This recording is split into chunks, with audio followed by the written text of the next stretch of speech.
Bonjour et bienvenue dans cette vidéo. Dans cette vidéo, je vais te parler du projecteur pour faciliter la communication. Je vais en fait te parler au-dessus. Si jamais tu es ici et tu n'es pas projecteur, ben, tu es quand même le bienvenu ou la bienvenue. C'est important de connaître aussi les autres types énergétiques.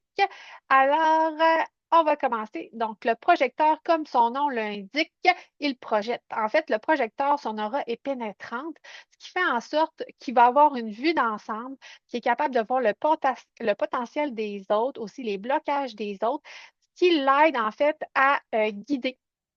Fait que son rôle, c'est vraiment de guider. Il a une vue d'ensemble comme à vol d'oiseau. Donc, il voit, par exemple, il est capable d'anticiper qu'est-ce qui peut arriver.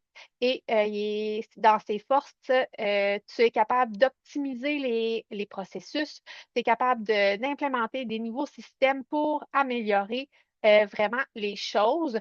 Tu es ici pour partager ton savoir et, comme je le répète depuis tantôt, de guider. Tu es capable de vraiment reconnaître l'autre, de voir son potentiel, mais c'est difficile pour toi de te reconnaître toi-même. Tes propres forces, c'est difficile pour toi de les voir. Euh, c'est important de travailler ta reconnaissance et la reconnaissance de soi. Je vais t'en parler dans ta stratégie un peu plus loin. Euh, tu es une personne qui est curieuse, t'aimes apprendre, approfondir tes connaissances. C'est important pour toi de suivre tes curiosités, tes passions et d'avoir l'impression de jouer dans la vie. Donc, joue, euh, suis tes curiosités, nourris-toi de ce qui te passionne et tout ça. Tu dois porter attention justement pour ce pourquoi les gens te reconnaissent et viennent te poser des questions ou viennent chercher ta guidance, par exemple. C'est important d'avoir une belle connexion à toi-même et à ton corps pour ne pas dépasser tes limites. Euh, Parce que ton sacral est non défini. En ayant un sacral qui est non défini, en fait, tu as une énergie qui n'est pas renouvelable à l'infini si tu es dans le plaisir. Donc, l'expression, si tu travailles, mais que tu fais quelque chose que tu aimes, ben, tu es capable de travailler 80 heures semaine, ça ne s'applique pas à toi, même si tu fais quelque chose que tu aimes, c'est important de te reposer. C'est important aussi de te connecter à ton corps pour ressentir tes limites par rapport à les limites physiques. C'est important de faire attention à tes premiers signes de fatigue, les yeux qui piquent, bâiller. Ça t'indique que tu as besoin de te reposer. Aussi, si tu as un discours mental qui te dit, par exemple, ah, encore juste une page à lire, encore juste une émission à écrire, à écouter, ou encore juste une petite demi-heure à travailler, tu es déjà en train de dépasser ta limite. Donc, faire attention à ça. Euh, Aussi, on entend souvent parler par rapport aux projecteurs qui devraient travailler juste 3-4 heures par jour parce qu'il n'y a pas beaucoup d'énergie. Mais en fait, le travail en human design, on parle de travail quand on parle de dépenses énergétiques. Fait que c'est important pour toi d'observer qu'est-ce qui te demande de l'énergie et qu'est-ce qui t'en demande pas. Et aussi d'observer c'est quand tu as de l'énergie, quand que tu n'en as pas, et d'organiser tes journées en conséquence. Si tu es une femme, d'observer ton cycle, c'est quand le moment que tu as le plus d'énergie dans le mois et c'est quand tu en as le moins. Puis d'organiser ton temps en conséquence et mettre des choses qui sont énergivores au moment que tu as le plus d'énergie et les choses qui sont plus faciles pour toi au moment que tu as le moins d'énergie. Euh, Ensuite de ça, il y a des petits life hacks, par exemple, faire des siestes. C'est important pour toi. Je vais me mettre en pause. Petite interruption ici, désolée. Donc, il y a des life hacks que tu peux avoir, travailler allongé, planifier ses journées en fonction de son énergie, prendre des moments pour seulement être. C'est difficile pour toi de ne rien faire, mets-toi un chronomètre, un minuteur, commence par 10 minutes par jour à être, à faire absolument rien, te concentrer sur ta respiration, puis après ça, augmenter jusqu'à 30 minutes, puis voir comment que tu te sens. Euh, Super important pour toi. Faire des siestes aussi, ça peut être intéressant pour régénérer ton énergie. Tu as un don unique à toi, puis c'est dans la facilité. C'est pas dans ce qui est difficile pour toi. Donc, qu'est-ce qui est facile pour toi? Qu'est-ce qui te passionne? Expérimente, joue. Le projecteur, c'est important pour lui de jouer. Porte aussi attention à pourquoi les gens viennent te voir, te poser des questions, viennent te chercher une guidance. Euh, Ça se peut que tu sois impatiente envers les autres parce qu'ils ne voient pas ce que tu vois toi. Puis, tu peux les trouver aussi inefficaces. Fait que c'est d'apporter la conscience que c'est pas tout le monde qui a la même conscience que toi, la même facilité de voir les choses, comment les optimiser, comment les améliorer. Puis, c'est ça. Tu es une personne qui est magnifique quand tu suis ta stratégie et ton autorité. Donc, la stratégie, on va la voir plus tard. Ton autorité est dans une autre vidéo, dépendamment si tu es émotionnel, environnemental, autorité du soi et tout ça. Donc, c'est dans une autre vidéo que tu vas pouvoir voir ton autorité. Euh, Aussi, ça se peut que tu sois un projecteur qui est énergétique. Pour être un projecteur qui est énergétique, ça prend soit, je ne sais pas si on va le voir, la racine, le plexus ou le centre de l'ego ou du cœur de connecter, en fait, de défini. Ça veut dire que tu as un centre qui est moteur. Donc, si tu as un centre moteur, au moins un centre moteur qui est défini dans ta charte, tu es un projecteur énergétique. Donc, ça se peut que tu aies un peu plus d'énergie que d'autres projecteurs et ça peut te donner une tendance à rouler sur l'énergie de ce centre-là. Donc, de faire encore plus attention, par exemple, à écouter ses limites. Donc, les autres centres moteurs, à part le sacral, n'ont pas ont besoin de repos.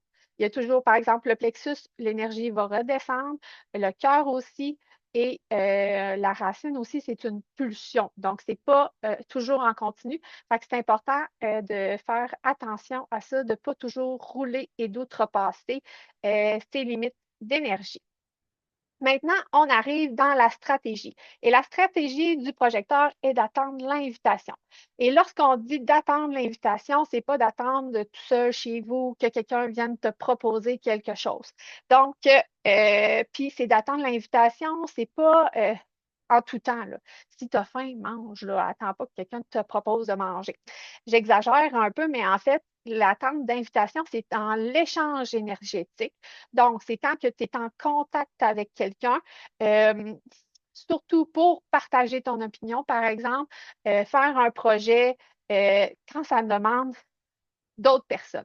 Mais si c'est pour toi tout seul, si tu as envie d'écrire un livre, écris ton livre, là. Attends pas l'invitation par rapport à ça. Quand on parle d'invitation, on parle aussi de reconnaissance. Les invitations vont se présenter sous différentes formes. En fait, ça peut être une invitation directe, comme par exemple, veux-tu partir en voyage avec moi? C'est assez direct. Il y a aussi des invitations qui vont être indirectes ou que toi, tu vas ressentir. Par exemple, que tu as une opinion à partager. Tu peux ressentir si la personne est ouverte ou non à cette opinion-là. Et pour t'aider justement à avoir des invitations, tu peux ouvrir la discussion face à l'opinion. Par exemple, est-ce que tu as envie que je te partage mon opinion ou tu veux seulement que je t'écoute?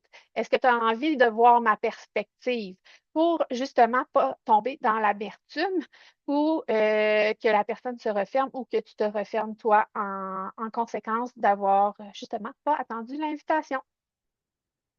C'est important d'attendre l'invitation pour le projecteur parce que tu es quelqu'un de visionnaire et tu vois les choses différemment. Donc, les gens ne sont pas toujours prêts à entendre ce que tu as à dire. Euh, En attendant l'invitation, ce que ça fait, c'est que tu vas dépenser moins d'énergie parce que quand tu n'attends pas l'invitation et que les gens ne sont pas prêts à t'entendre, ça se peut que tu dépenses beaucoup d'énergie, tandis que quand les gens sont ouverts, prêts à accueillir ta vision, c'est beaucoup plus fluide. Euh, Fait que, en attendant l'invitation, qu'est-ce qu'on fait? On joue, on se fait voir, on parle de nos passions, on parle de ce qu'on aime pour que les gens puissent savoir en quoi ils peuvent t'inviter, justement. Fait que fais-toi voir, parle de ce que tu aimes et tout ça. Aussi, porte attention sur ce pourquoi on te reconnaît. S'il y a des compliments qui te reviennent souvent, s'il y a des choses qu'on te dit souvent, porte attention à ça. C'est des petites invitations subtiles, mais c'est des invitations quand même. Pour le projecteur, c'est vraiment important pour lui d'avoir des feedbacks. Donc, par exemple, au travail, en relation, demande-en des feedbacks. Demande aux gens qu'est-ce qu'ils pensent de ton travail, qu'est-ce qu'ils pensent que tu devrais améliorer, c'est quoi tes forces. Va chercher ces feedbacks-là parce que c'est ça qui va te permettre de ne pas tomber dans l'amertume et dans la non-reconnaissance. C'est pas tout le monde qui a une facilité à reconnaître ou à verbaliser leur reconnaissance. Donc, va la chercher pour t'aider, toi, justement, à, à t'améliorer et aussi à pas tomber dans cette amertume-là qui est ton non-soi. Ensuite, on y va avec la signature. La signature, en fait, c'est le sentiment ou l'émotion qui t'indique que tu es aligné dans la vie. Donc, pour toi, c'est le succès. Si tu écoutes la stratégie qui est d'attendre l'invitation et si tu écoutes ton autorité pour prendre tes décisions, en fait, tu vas ressentir le succès. Et le succès, c'est pas une finalité, en fait. Donc, le succès, tu dois le ressentir dans tes processus tout au long de ta journée. Pas juste à la fin de la journée de dire, hey, ma journée a été un succès. C'est pendant que tu le fais, tu dois ressentir ce succès-là. Et le succès est différent pour chaque personne.